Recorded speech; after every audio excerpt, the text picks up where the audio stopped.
estaremos haciendo un análisis de la reforma de salud en El Salvador y quiero presentarles a quienes estarán justamente haciendo este pequeño análisis. Estamos en primer lugar con Juan Luis Uría. Él es médico y salubrista del País Vasco y quiero comentarles un poco de pues su trayectoria. Él es presidente de la Organización por la Defensa del Derecho a la Salud, OSALDE, y presidente de la Comisión de Salud del Parlamento Vasco.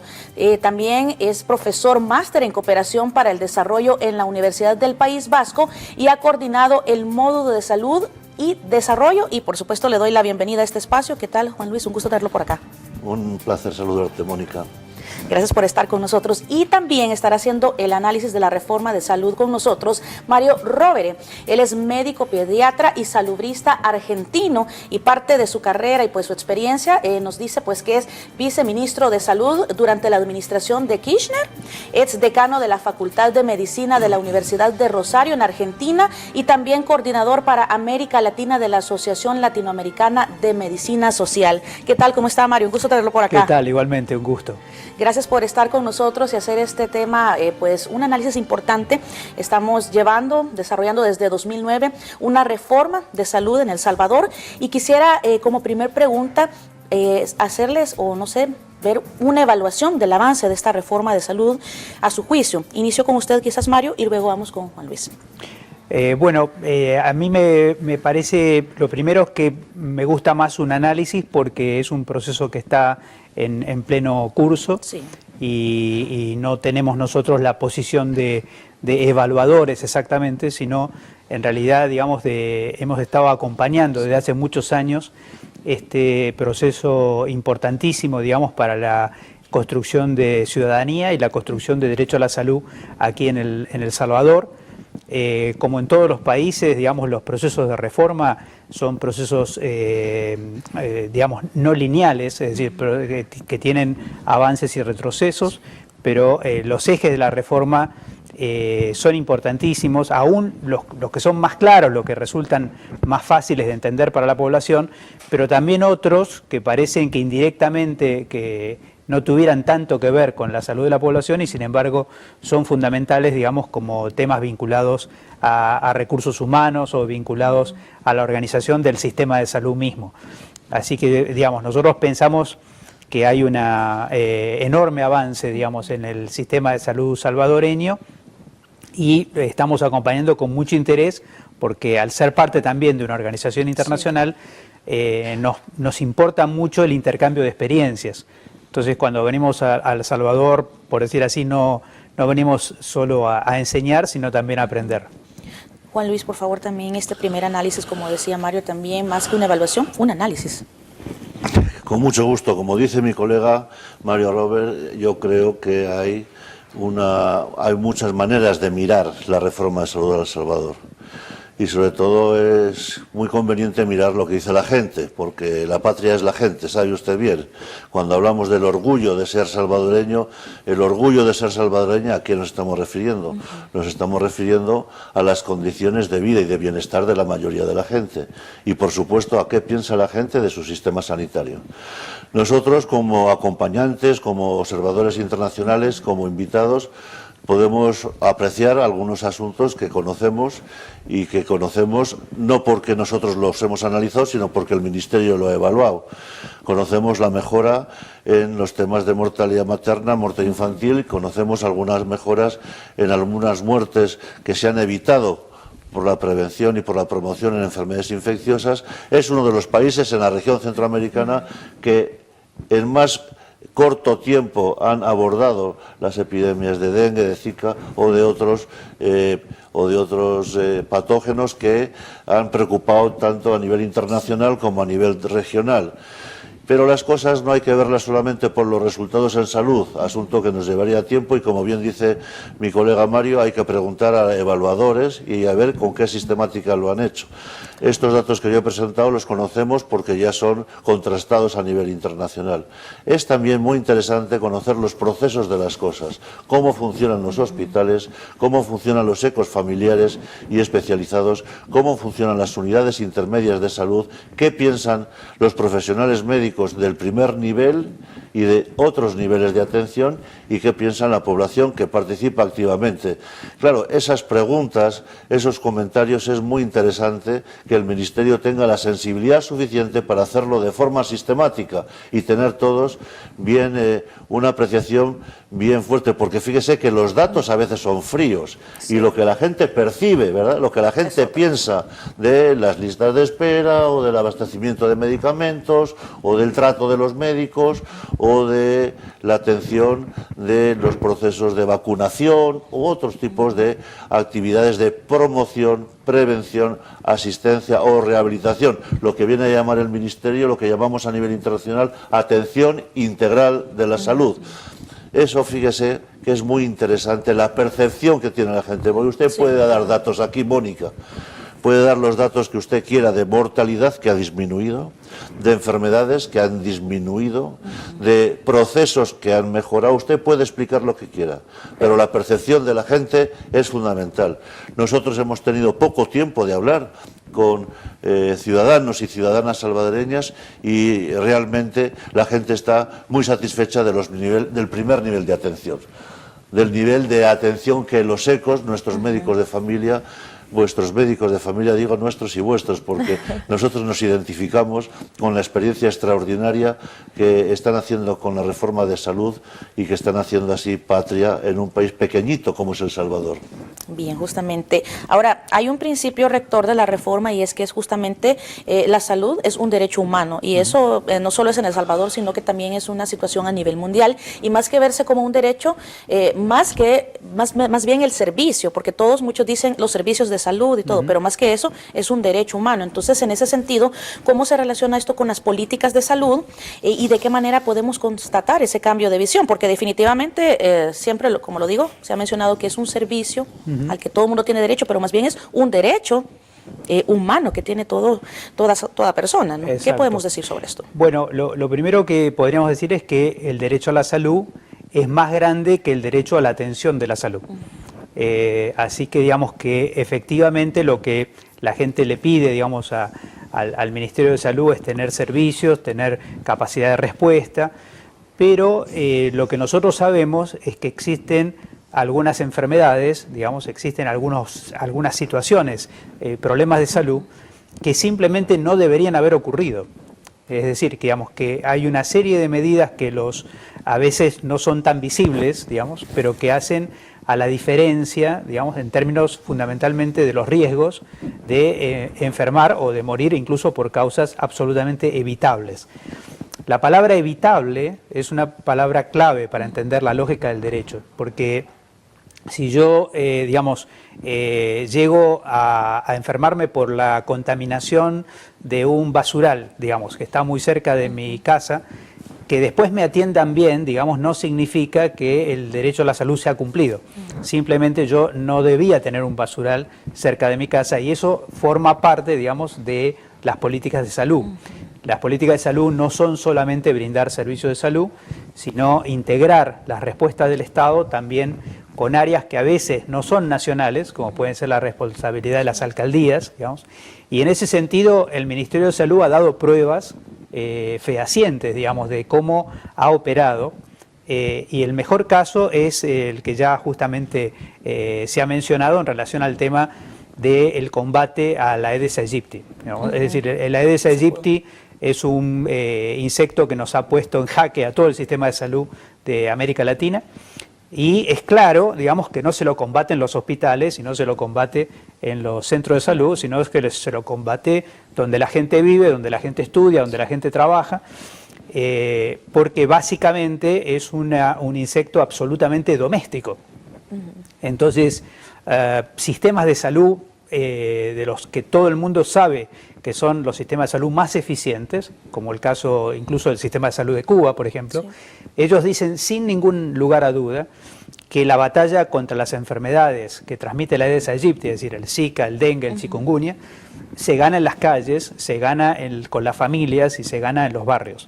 Lo que ha hecho El Salvador en términos de ahorro de casos de Zika y de ahorro de casos de dengue, es, literalmente hablando, yo me permito decir, digamos, que el Ministerio de Salud de El Salvador ha abortado una tragedia, digamos, ha impedido que una tragedia llegara, digamos, a algo que quizá yo por venir del campo de la pediatría, digamos, le puedo decir que la sensación, digamos, de que a partir del Zika, digamos, nazca un niño con microcefalia, digamos, es decir, yo no me imagino, digamos, una medida más impactante que haber ahorrado casos de Zika, digamos, y haber bloqueado de esta manera una epidemia. ¿Labor preventiva sería en este caso? No fue en sentido estricto preventivo, sino también ambiental, y además de una fuertísima capacidad de articulación con los alcaldes. Es decir, esto ha sido, o sea, haber llegado a declarar distritos libres de Aedes, digamos, es literalmente hablando prevenirse hoy de casi 8 enfermedades que la Aedes, este mosquito, digamos, es capaz, este zancudo es capaz de generarnos. Claro. Entonces yo creo que en eso, ahí se explica bien que el derecho a la salud no es solo brindar servicios de salud, ¿no? Y por otro lado, el derecho a la salud también incluye, digamos, la educación popular en salud. Es decir, lo que nosotros cada vez notamos más es que el derecho a la salud no se defiende solo por parte de los profesionales, de los trabajadores de salud, sino que quien verdaderamente va a defender un sistema del que está orgulloso es la propia población. Muy bien, excelente. Por favor, José. Sí, estaba pensando lo que decía mi colega Mario, de que ustedes tienen el dengue, pero nosotros tenemos la gripe. Ahora toda Europa está con gripe, fíjese ustedes, otro virus. Y hospitales muy sofisticados, con alta tecnología, médicos y médicas muy preparados en el primer nivel, en los hospitales están bloqueados. Porque un pequeño bichito, fíjese, satura nuestras urgencias, nuestros centros, nuestras consultas. Llame usted ahora mismo a París, a Madrid o a Bilbao y se lo explican así. Efectivamente, el derecho a la salud es más que servicios de salud, es más que atención directa a la salud, es más que asistencia. El derecho a la salud tiene que ver fundamentalmente con condiciones de bienestar y de felicidad humana, tiene que ver con que las condiciones en las que vivimos sean condiciones que le lleven a usted a una vida digna. Lógicamente, si ustedes tienen epidemia de dengue, pero también tienen epidemia de accidentes de tráfico, pasa que no, a veces no se llama así, pero el Ministerio ya lo llama así, y también tienen epidemia de obesidad, y hay que llamarlo así, porque hay un problema de equilibrio en la alimentación, en el acceso a la alimentación en el pueblo salvadoreño y en los pueblos de la región.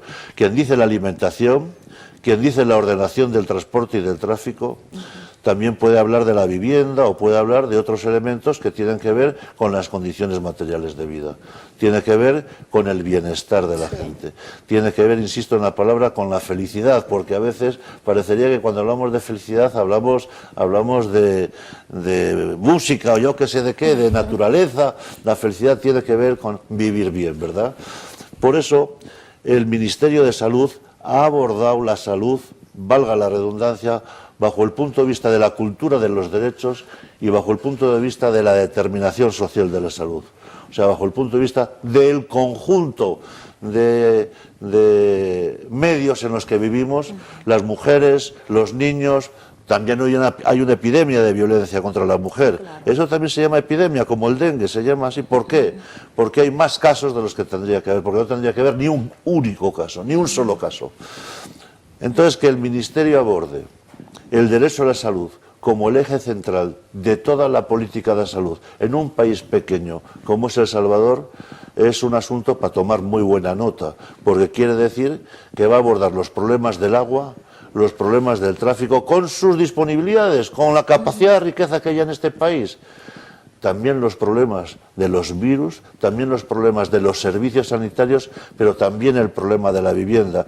Lo que quiero decir es que estamos por otro modelo de desarrollo y el derecho a la salud significa impulsar políticas intersectoriales dentro de los gobiernos e intersectoriales en los municipios, en el municipio más humilde, más pequeño.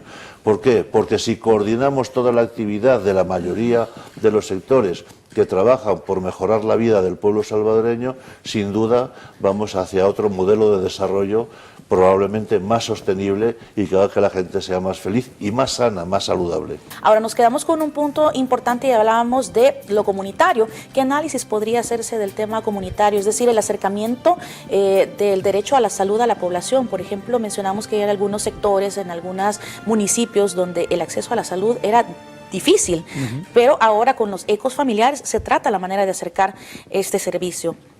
Bueno, yo lo primero que quisiera señalar es que a mí me parece comparativamente, primero una genialidad el descubrimiento del nombre. Es decir, porque nosotros hemos hablado mucho de lo comunitario en otros países, pero la doble significación de la palabra ecos, digamos, hace literalmente hablando, digamos, un juego de voces entre la población, digamos, y el Ministerio de Salud. Y nosotros creemos que ahí, en muchos países, a veces hay un mundo de diferencias entre cómo se piensa la salud desde los ministerios y cómo se piensa desde la propia comunidad.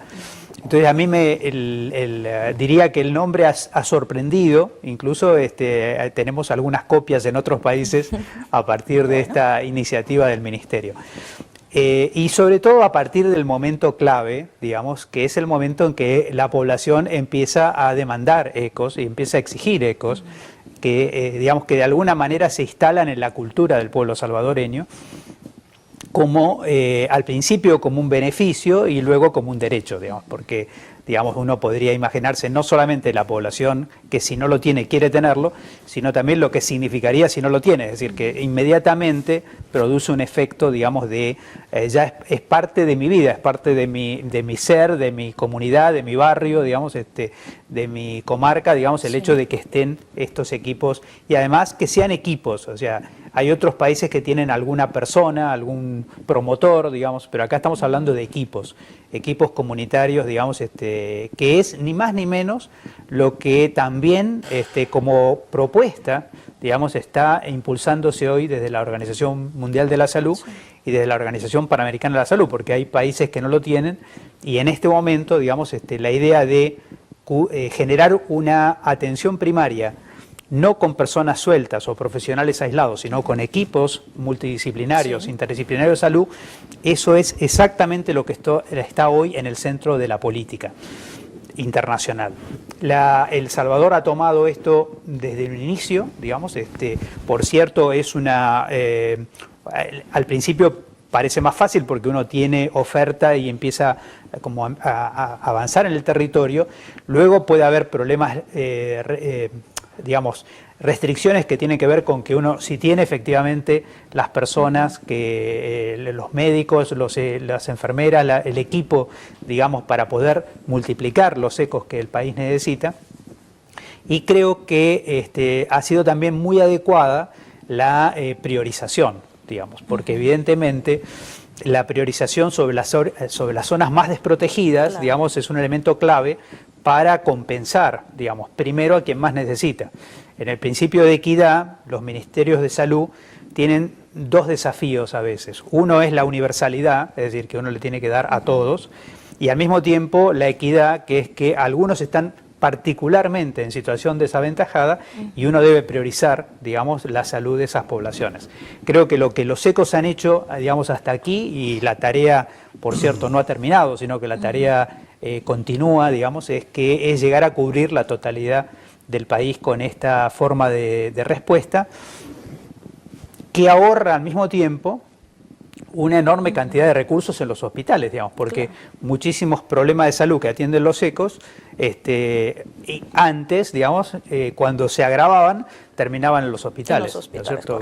Presionando, digamos, sobre los hospitales. El elemento clave, para no extenderme, es que los ecos sean vividos simultáneamente como una estrategia de cobertura del Ministerio de Salud, pero también, digamos, como parte del equipamiento de las comunidades. Es decir, que las comunidades sientan a los ecos absolutamente, digamos, como propios. Digamos, ¿no? Bien. Juan Luis, por favor. Sí, hay un debate internacional muy importante en todo el mundo, en Europa también. Recuerdo de algunos seminarios de trabajo que hemos tenido en Granada, en Barcelona, en el mismo Madrid o en Santiago de Compostela, una ciudad gallega preciosa, sobre el tema del papel de la atención primaria, del papel del primer nivel de atención. Yo les digo que lo que ha hecho el Ministerio es una jugada maestra con el tema de los ECOs. Es una jugada maestra porque aquellos países que tienen sólidos niveles de primer nivel de atención primaria, tienen mejores resultados en salud, son más sostenibles, son más equitativos y además la gente está más satisfecha. Solamente con estos 4 asuntos yo pediría a mis colegas de los hospitales que hagan una reflexión sobre el papel del primer nivel de atención y lo que yo llamo verdadera jugada maestra que ha hecho el Ministerio en las 2 últimas legislaturas, que es fortalecer, descentralizar y mejorar la accesibilidad del pueblo salvadoreño, rural y urbano, para la atención de salud y para que la atención integral sea cercana. Y pediría a mis amigos cardiólogos, nefrólogos, neurólogos, médico-quirúrgicos, que hagan una reflexión sobre el papel que está teniendo en este país, en este momento, el primer nivel de atención, la capacidad que está teniendo de resolver problemas y la capacidad que está teniendo de ser verdadera agenda, como muy bien ha dicho Mario Robert, de pacientes que antes iban a los hospitales y los saturaban y ahora se quedan, se gestionan, porque el primer nivel de atención tiene esas 2 características que le prestigian en todo el mundo, también en España, que es la accesibilidad para toda la población, la integralidad de las acciones y yo añado también la longitudinalidad, que no es más que la atención al paciente desde que nace hasta que muere.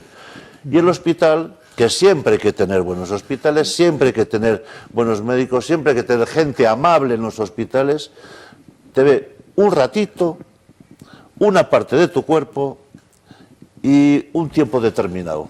Y eso crea un lazo incluso con los mismos. Entonces yo lo que creo es que ahí tenemos una tarea importante que este Ministerio está abordando con lo que llama redes integrales e integradas de salud, de coordinar el hospital y los centros de salud, los ECOs, de integrarlos, que sean amigos y amigas la gente de los hospitales y la gente de los ECOs. ¿Por qué? Porque así el pueblo salvadoreño nota que todo el mundo piensa parecido y que la calidad está en todos los lados y que además no tiene que repetir a unos y a otros la misma dolencia, el mismo síntoma. Mire, es que ya lo he dicho, es que ya lo he dicho, doctor, mire, es que ya lo he dicho. No, porque estamos comunicados, estamos bien coordinados, no solamente por el expediente clínico en red, sino también por sistemas de información y también por la mutua confianza que se va dando. Por eso, hospitales buenos, de calidad, de prestigio, sin duda, adelante, adelante Ministerio con lo que pueda, con la inversión que está pudiendo tener y adelante si puede conseguir más inversión. Pero la red tan amplia de ECOs que tienen ustedes es una envidia para cualquiera que quiera hacer un sistema de salud sostenible y un sistema de salud cercano a la población y humano. Ahora, esto también está aunado a otros aspectos que me parece importante, y por ejemplo, en este primer nivel de atención, la supresión, por ejemplo, de los cobros, porque anteriormente se hacía esto todavía ayuda más a la población a crear ese lazo y asistir más al primer nivel de salud, ¿no? Bueno, esto es fundamental. Yo he tenido el orgullo de estar aquí, digamos, cuando asumió el presidente Funes y escuchar, digamos, esto como primera medida del Ministerio de Salud, de aplicación inmediata, digamos. Y quiero decir, digamos, que cuando uno quizá está en su hogar, está cómodo, a lo mejor, digamos, mirando este programa, quizá escucha el valor de los cobros, digamos, y dice, bueno, pero era poco, ¿no? Era barato, digamos. El problema es que caro o barato no depende del valor, sino depende de los ingresos que uno tenga. Es decir, que digamos, $1 para algunos es nada y para otros es lo que imposibilita llegar a la atención. Casualmente, ¿a quién le imposibilitaba llegar a la atención? Digamos, justamente a quien más necesitaba. Así que, digamos, cualquier forma de cobro, digamos, en la atención directa y en el momento justo de la necesidad, digamos, porque podría ser incluso que ese sea el momento en que uno no tiene dinero, era verdaderamente una barrera, aunque uno no se diera cuenta que estaba poniendo una muralla, digamos, alrededor de los hospitales, y que esa muralla era una muralla que la pasaba con facilidad el que tenía muchos recursos, digamos, y era un obstáculo absoluto para el que no tenía recursos. Creo que nosotros hemos estado, digamos, hemos sentido la emoción, digamos, en ese momento de que esta fuera exactamente, digamos, la primera medida de gobierno, y desde entonces hasta acá la accesibilidad a los servicios de salud ha mostrado, digamos, lo acertado de esta medida, digamos, que entiendo que el pueblo salvadoreño tiene que defender como una conquista irreversible. Bien, por favor. Sí, no tengo apenas nada que añadir a lo que dice mi colega. Es claro que los copagos o los pagos directos o las cuotas crean problemas de accesibilidad, crean problemas de desigualdad en la población, y eso sucede tanto en el sector público como en el sector privado, como muy bien saben también los colegas que trabajan en el sector privado. Solamente añadir, porque él lo ha explicado muy bien, que además se está dando un fenómeno curioso de colaboración entre los distintos procesos de atención que tiene el país.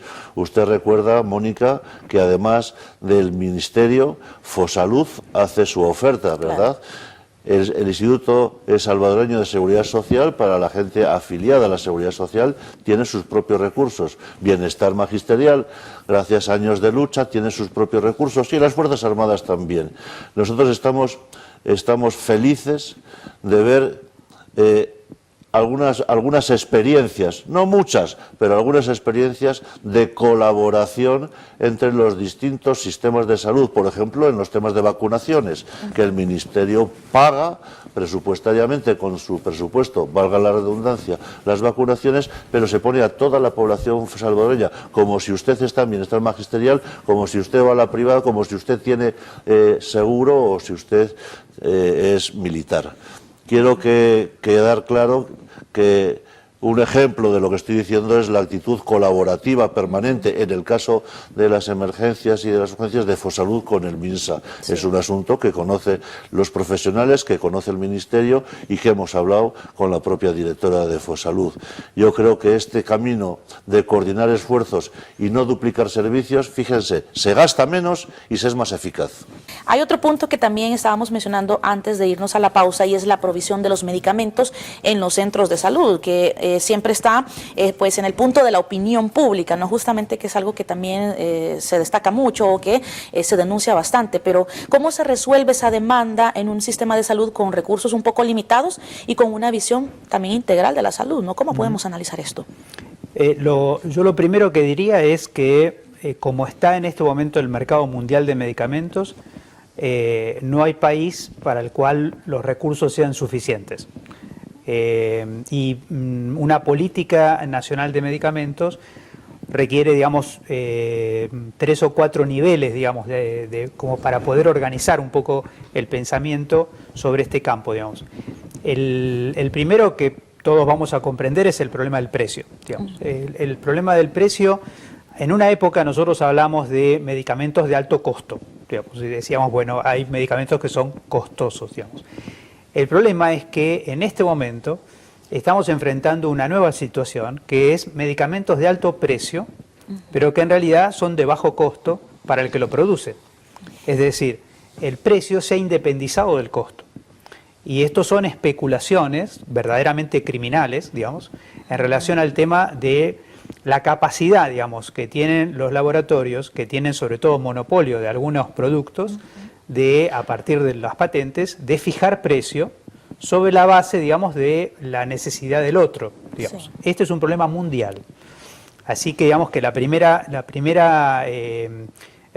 reflexión que yo tengo que hacer, digamos, es que la ley de medicamentos de El Salvador, nuevamente, digamos, es una ley que se estudia en otros países, digamos, como una medida, digamos, impactante, digamos, sobre este campo, porque verdaderamente, particularmente un país que además no produce, digamos, sino que a grandes rasgos importa medicamentos, claro, entonces queda a la merced, digamos, de la fijación de precios. El segundo nivel es el nivel de la gestión de medicamentos. Es decir, que el tema de gestión de medicamentos es un elemento fundamental cuando uno tiene, digamos, que cubrir grandes poblaciones. Es decir, la capacidad de gestión comienza, digamos, en todo el ciclo de vida del medicamento, desde que uno identifica la necesidad de compra, digamos, hasta que el medicamento está en el lugar preciso donde uno lo va a utilizar. Eso es un arte verdaderamente de la gestión de insumos y creo que el Ministerio, digamos, ha hecho avances muy significativos en lo que hace a la gestión de medicamentos. Y el tercer punto, que digamos prácticamente dejo como una pequeña agenda, digamos, para compartir con mi colega, digamos, es un tema no menor, que es el tema de la prescripción. Digamos, sí. Nosotros, digamos, podríamos decir así, los ECOs bajan los costos de la prescripción de medicamentos porque hay una mirada integral sobre el paciente. La mirada sobre un paciente, sobre todo pacientes ancianos, pacientes, digamos, que son consumidores de muchos servicios de salud, por parte de varios especialistas, digamos, termina dando situaciones absolutamente inaceptables, como por ejemplo pacientes con 10, 12, digamos, medicamentos. Pareciera que la tercera edad, digamos, digamos, sería una etapa de la vida donde uno debe vivir consumiendo medicamentos. Claro. Y hoy los estudios farmacológicos más serios dicen que si un paciente está consumiendo más de 5 medicamentos, digamos, hay que poner las barbas en remojo porque algo está mal en la prescripción. Y cuando uno va pasando de especialista a especialista, va sumando medicaciones. Entonces, el primer factor de ahorro, digamos, es la prescripción racional de medicamentos por parte de todos nuestros colegas, digamos, que nos llamamos a reflexión sobre esto, porque a veces los que movemos con nuestra lapicera, digamos, el mercado de medicamentos somos nosotros mismos. Bien, Juan Luis, por favor, también. Fíjese de lo que estaba comentando ahora mismo, Mario Robert. Nosotros hemos hecho allá en el País Vasco algunos estudios donde estas personas mayores que tienen 10, 12, 13 medicamentos, porque tienen varias patologías crónicas, ¿verdad?, que conviven, en cuanto se han puesto de acuerdo en lo que llamamos interconsulta, los distintos médicos de familia, el médico de familia y los distintos médicos especialistas, porque si usted tiene un problema de pulmón va al neumólogo, pero no sabe nada el de los huesos, no sabe nada del ortopeda. Claro. Si usted tiene un problema de lumbalgia va al ortopeda, al traumatólogo. Si usted tiene un problema de corazón va al cardiólogo. Pero cada uno sabe su parte, ¿verdad? Y cada uno le pone su medicamento.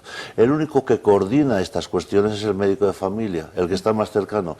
Entonces nosotros hemos hecho en áreas pequeñas donde se coordinan y se integran la relación entre los médicos de familia y los médicos especialistas mediante unos sistemas que llamamos interconsultas, que el médico especialista va al ECO y el médico de familia va al hospital, como si fuese su casa. Entonces se da un fenómeno que se llama cancelación terapéutica, o sea, que se quitan los medicamentos que no dan valor añadido terapéutico, cuando no, que producen problemas, hasta un 27%, Mónica. Son experiencias limitadas de 6 meses de seguimiento a más de 120 pacientes. Quien dice esto, quiero añadir 2 cosas. Él ha explicado bien lo que hay que decir de la política de medicamentos, solamente decirles que a nosotros, nuestra caja de medicamentos, nosotros le dedicamos, como países de nuestro entorno, entre un 11 y un 13% del presupuesto total a farmacia. Sin embargo, vino la hepatitis C. Y vino el laboratorio de la hepatitis C, que puso un medicamento en marcha que, como curaba, lo que cura tiene mucha potencia, ¿sabe usted?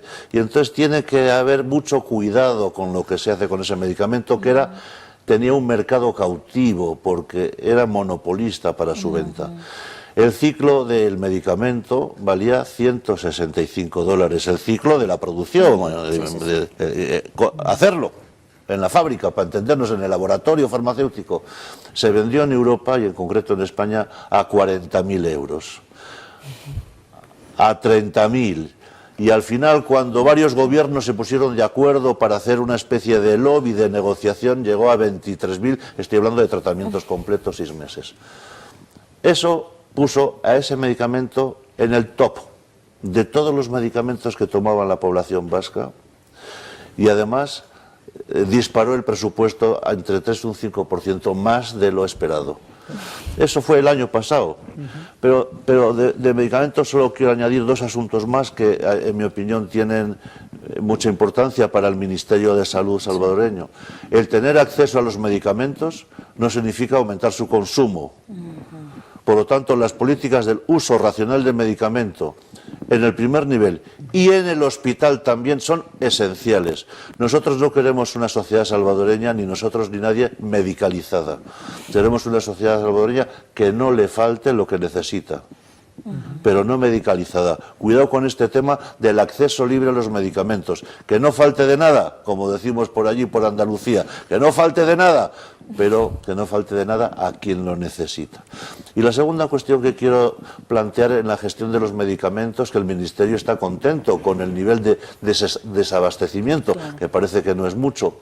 Yo lo que le pediría es que los datos que tienen sean datos de los centros. O sea, que el seguimiento sea exquisito y que la gestión sea eficaz, por favor. ¿Sabe por qué? Porque si usted trabaja con promedios, hay hospitales o centros que funcionan muy bien, que el abastecimiento es muy bueno y que tienen mucho peso en el conjunto del país. Pero igual ahí dentro están metidos algunos ecos, algunas unidades sanitarias, algunos hospitales básicos que el abastecimiento es peor y en el promedio suben. ¿A dónde quiero llegar? Los datos son, como decimos por allí, muy jodidos. Hay que tener cuidado con el asunto. Yo pediría, de acuerdo con la experiencia internacional en discusiones en las que hemos participado, dos cuestiones. Que desagreguen los datos, queremos datos de abastecimiento, los observadores internacionales y la población también, la gente de El Salvador, por centros, aunque sean pequeñitos, por ecos, por hospitales básicos, por unidades, cómo está el abastecimiento.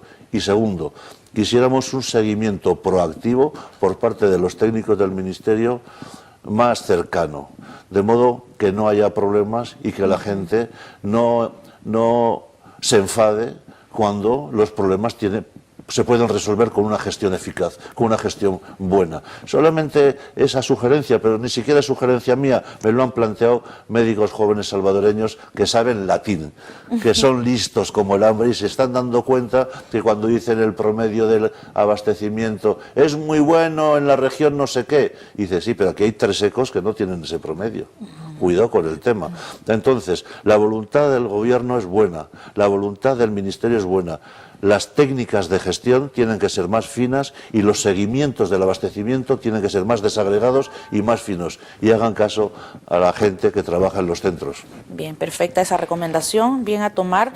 Importante porque el tema del abastecimiento y todo eso creo que es lo que mencionábamos, genera un poco siempre de opinión pública. Ahora rápidamente me paso a otro tema y que yo creo que una hora no nos alcanza para retomar tanto con su experiencia retomada. Ahora estamos hablando del proceso formativo de especialistas. Por ejemplo, después de que son médicos, ellos también pueden irse a la formación en los hospitales, ¿verdad? Especializarse justamente, pero ¿cómo se podríamos decir, cómo podríamos tratar la manera de que la práctica, por ejemplo, la práctica en los hospitales tiene que hacerse definitivamente, pero cómo especializarse también y qué podemos decir sobre la parte formativa?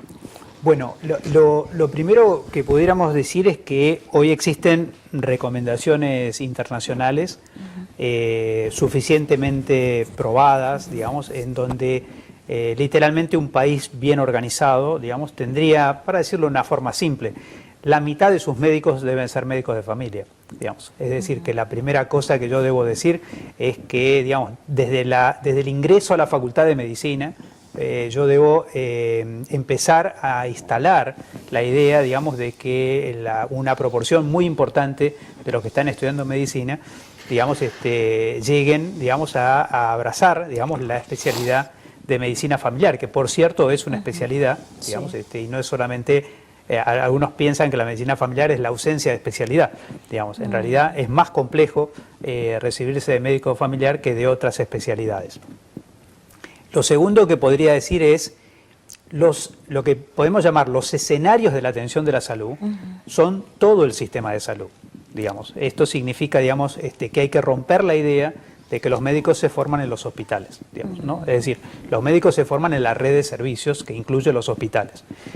Si uno se forma solamente en un hospital, digamos, literalmente hablando, pierde toda la visión y la perspectiva, digamos. Nosotros hemos hecho experiencias, me ha tocado a mí como decano organizador de una carrera de medicina, digamos, poner a los alumnos desde primer año con prácticas en centros de salud para que entiendan, digamos, de alguna manera y acompañen, digamos, a las familias, digamos, entendiendo dónde la gente vive, estudia, trabaja, o sea, el lugar donde los problemas de salud se dan.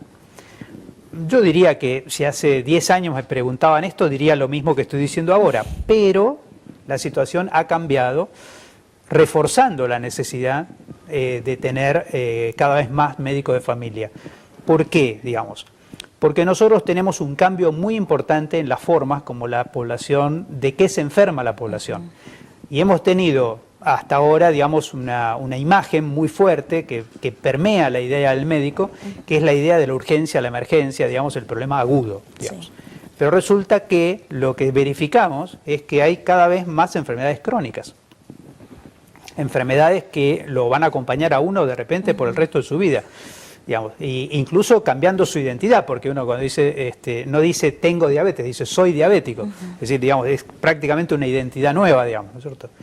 Está probado, digamos, que el primer nivel de atención es mucho más eficaz, eficiente, digamos, para darle seguimiento a los problemas crónicos, reduce las complicaciones de los problemas crónicos mucho más eficientemente que los hospitales. Sí. En la Argentina, por lo menos, cuando uno quiere decir algo prestigioso de un hospital, dice Hospital General de Agudos, ¿no? Así, la palabra de agudos es como una escarapela que uno le pone ahí, un galardón que le pone al hospital, digamos. Fantástico que sea un hospital general de agudos, pero la gente se está enfermando de enfermedades crónicas. Entonces, va a cambiar la proporción y ya no va a alcanzar con la mitad de los médicos de familia.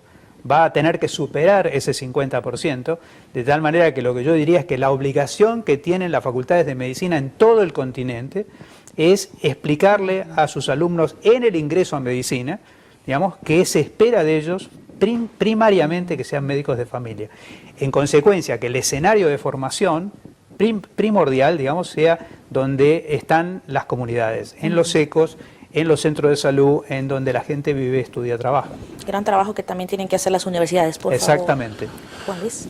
Bueno, compartir, como no podía ser menos, además de acuerdo con su experiencia en los procesos de formación de pregrado y posgrado, las aseveraciones, las explicaciones de mi compañero. Solamente decirles que en España tenemos un sistema de formación de especialidades que tiene bastante prestigio internacional, no solamente porque hay colegas latinoamericanos que en este momento trabajan en El Salvador, pero algunos trabajan allí, que se forman en nuestro país, sino que en el marco europeo, inclusive en el mismo marco norteamericano, el sistema MIR que llamamos de médico interno y residente, que es responsabilidad del Ministerio de Sanidad, pues tiene cierto prestigio gracias, entre otras cosas, a una lucha dura de los médicos españoles allá por los 70 que lograron cierta calidad en los procesos de acreditación, docencia de unidades de calidad, de evaluación sistemática, de acceso al sistema MIR y de participación de los consejos nacionales de las especialidades. Lógicamente, el Ministerio de Educación, como no podía ser menos, firma las especialidades y en este país, sin duda, hay un asunto pendiente de organizar, por lo que me dicen mis compañeros del Ministerio, de organizar el sistema de especialización en el país en colaboración, como no puede ser de otra manera, entre el Ministerio de Educación y el Ministerio de Sanidad. Nuestros médicos, hace ya tiempo, como bien dice Mario Robert, se forman en los centros de salud y en los hospitales. Hay médicos especialistas como pediatras, como neumólogos, como cardiólogos, que ya están pidiendo ellos pasar un tiempo por los centros de salud, por lo que ustedes llaman ecos. Y hablo tanto del medio rural como del medio urbano, no solamente el medio rural. Es ya habitual que los pediatras lo hagan de los 4 o 5 años de la especialidad posgrado. Usted sabe que la medicina familiar y comunitaria española tiene 4 años de especialidad, como muy bien decía Mario Robert. El médico de familia es un especialista más, pero es el que tiene mayor capacidad de integración de síntomas, signos y condiciones de vida de los pacientes. Partiendo de la base que el sistema MIR español tiene cierto prestigio y va mejorando poco a poco con la aportación de colectivos profesionales como el que yo pertenezco, en el que evalúa, analiza, critica y propone mejoras. Además de eso, le quiero comentar que es muy importante que la responsabilidad de la formación de pregrado y de posgrado sea del sector público, sea de la administración pública, sea de la universidad pública y sea del Ministerio Público, porque como dejemos en manos del sector privado o en manos de los laboratorios farmacéuticos o en manos de multinacionales de tecnología la formación de nuestros profesionales, esto no es sostenible. ¿Por qué? Porque vamos a vender más, a consumir más. Entonces, a veces los laboratorios farmacéuticos, y lo digo con respeto, porque los profesionales de la salud siempre tenemos que hablar con la gente que está en los laboratorios farmacéuticos, pero queremos unas relaciones más éticas. Queremos unas relaciones donde los criterios de intereses de la mayoría sean lo fundamental en relación con los intereses lucrativos. Entonces yo entiendo que todo el mundo quiere ganar, esto no es vuelta de hoja. Lo que pasa que la administración pública tiene que velar que quien más gane sea la mayoría de la gente y sea su salud. Dicho esto, que es uno de los, lo digo no por decir, porque es uno de los problemas en Europa y en Estados Unidos más importantes, y en Latinoamérica también, la irrupción del sector privado y fundamentalmente de algunos laboratorios en los procesos de formación, de pre y de posgrado. Yo lo único que diría a nuestros profesionales, a nuestros colegas es, si usted le paga un laboratorio para hacer un ensayo clínico, para hacer una investigación, usted firme un documento que se llama que está exento de conflictos de interés, como hace todo el mundo en Inglaterra, en Francia, en España y en muchos sitios de este mundo mundial. Usted firma que está exento y la gente entonces, cuando oye su dictado, cuando oye su comunicación, sabe si está pagado por los laboratorios o depende de su propia experiencia científico-técnica lo que usted nos está aportando como conocimiento. El tema de la formación es un tema delicado, Mónica, y solamente decirle que creemos que en El Salvador se va con mucho trabajo por el buen camino, porque hace falta que este proceso de reforma tenga todo un sistema de formación de pre y de posgrado adecuado al proceso de reforma cuanto antes. Perfecto. Tengo solo un minuto y a lo largo de la entrevista ustedes han dado recomendaciones y algunas propuestas, pero quisiera finalizar con eso en este pequeño tiempo que tengo justamente, y sé que es muy difícil, como lo mencionamos anteriormente, pero ¿qué recomendaciones y propuestas podríamos hacer tomando en cuenta todo el análisis que hemos realizado? Rápidamente, Mario. Muy brevemente, El Salvador ha tomado, desde mi punto de vista y desde el punto de vista de muchos colegas internacionales que hemos estado en estos días acá, ha tomado el camino correcto en relación al tema de las reformas del sistema de salud. Este no es un momento de descanso, digamos, de pausa en esas reformas, es un momento de profundización, es mi primera recomendación. Y la segunda recomendación, en realidad, digamos, es a las fuerzas políticas de El Salvador.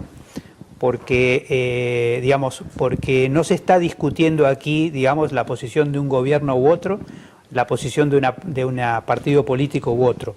La salud es una cuestión de Estado, digamos, y antes de bloquear iniciativas y de bloquear presupuestos y de bloquear, hay que saber muy bien, digamos, qué se está jugando, digamos, porque, digamos, cuando uno predomina, digamos, o busca predominar con sus intereses partidarios, puede en realidad, digamos, operar en contra del derecho a la salud de la población. Importante recomendación, por favor, Juan. Sí, muy breve también.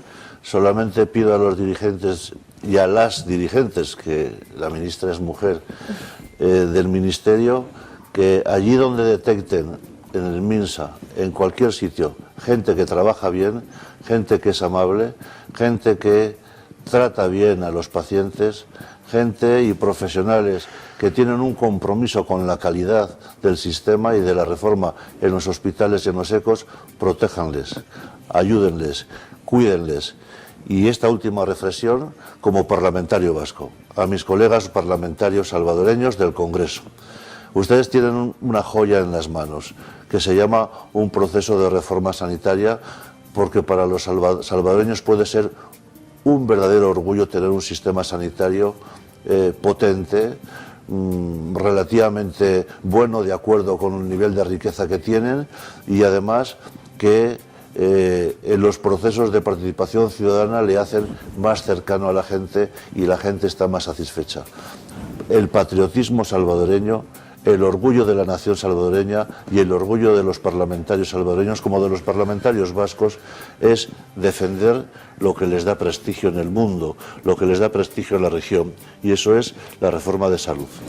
Adelante, yo les pediría en el Parlamento, en el Congreso, con todo mi respeto y con todo mi cariño, es que al menos la ley del Sistema Nacional Integral de Salud vaya adelante poco a poco y que los presupuestos, siempre escasos que tenemos por ahí, los vayan desbloqueando para intentar que la reforma vaya profundizándose más y sea un orgullo, y un orgullo, fíjese lo que digo, patriótico para el pueblo salvadoreño y para su Congreso, este proceso de reforma.